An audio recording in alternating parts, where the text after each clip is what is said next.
can't be number one at it, don't be it. That doesn't mean the largest in sales volume. It means whatever you're doing, do it better than your competition.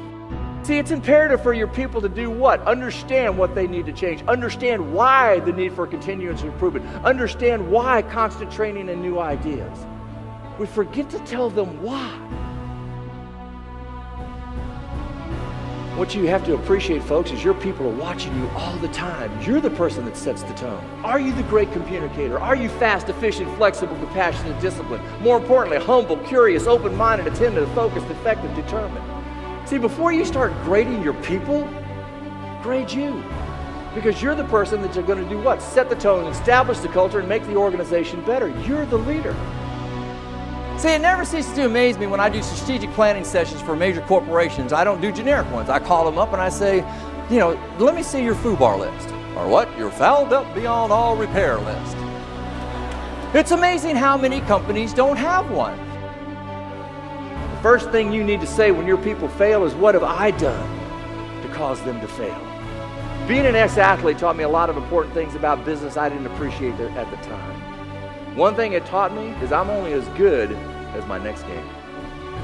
My last game will get me on the court, but the moment I start dropping the ball and missing the shot, you know what they say? You're out of here. You want to find out how good your company is? Call it. Call your company and find out how long it takes to get somebody on the phone who's got a smile on their face, who's got an answer. Call it. No, let's put them on voicemail. Let's not call it. Let's not answer. And then all of a sudden, if you don't answer, what if I need you on a Saturday at 8 o'clock when my stuff goes down? You said you were available 24/7, but I can't reach anybody. Find out how good you are? Call it. And then she said the words. She said, well, then what should we do? And he started explaining. When we walked in there, folks, we didn't have a customer. When we walked out, not only did we have a customer, we had a customer that explained what? That explained what we needed to do to get better. Sometimes, folks, when we make a mistake, the best thing that you could ever do is say, what? I blew it. I blew it. But guess what? Let me tell you how fast we're going to fix it. And all of a sudden, the client says, gosh, Yellow blew it. But boy, did they fix it fast. Your customer understands mistakes. And guess what, folks? They make them, so do we. But it's how we fix them that counts. We now have an opportunity to do what? Take it to the next level. And that's what I'm trying to identify to you. Take it to the next level. Ladies and gentlemen, I learned a long time ago it rolls downhill. Management evidently didn't understand that the gatekeeper of their organization was the person at that front desk who should have said, when would you like coffee? That also doesn't mean the customer's always right. Sometimes we ask for things that we shouldn't have or you can't deliver. And you tell them that. We don't do that. But the point that I'm trying to make is that one right there. See, a moment of truth is any time you come in contact with any aspect of your company. Anytime they come in contact with any aspect of your company and they use that to judge the quality of service that you're providing. Who is your company? The person that I'm dealing with at that exact moment. He'd stand up, they'd shoot him. He'd stand up. One time, he did not say a word and someone shot him.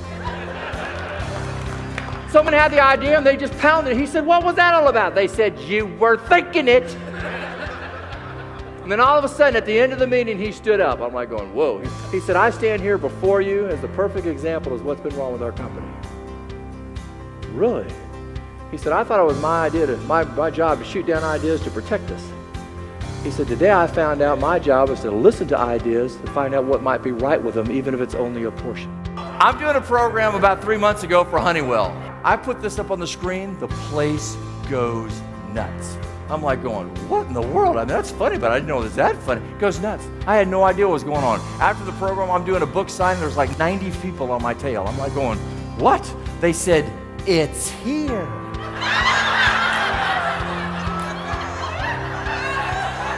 I said, what? They said, it's in this hotel. They said, it's right down. I mean, we went down the hall. We're like, talk to your peers, your associates, your confidants about things that you're doing right and also things that you're doing wrong. Smart people learn from their mistakes. Wise people learn from others. Robert Stevenson has spoken to over 2,500 companies throughout the world, and his research in the area of corporate and entrepreneurial success is extensive.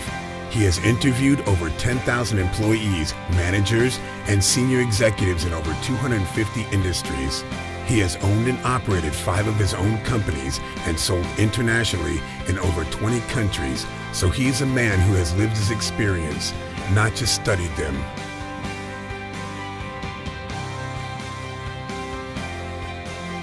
Over 2 million people have benefited from his powerful, practical, compelling, and thought-provoking programs.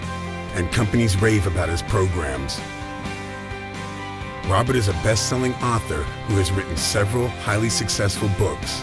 He also has over 30 years of extensive corporate and entrepreneurial experience, so he understands what it takes to succeed.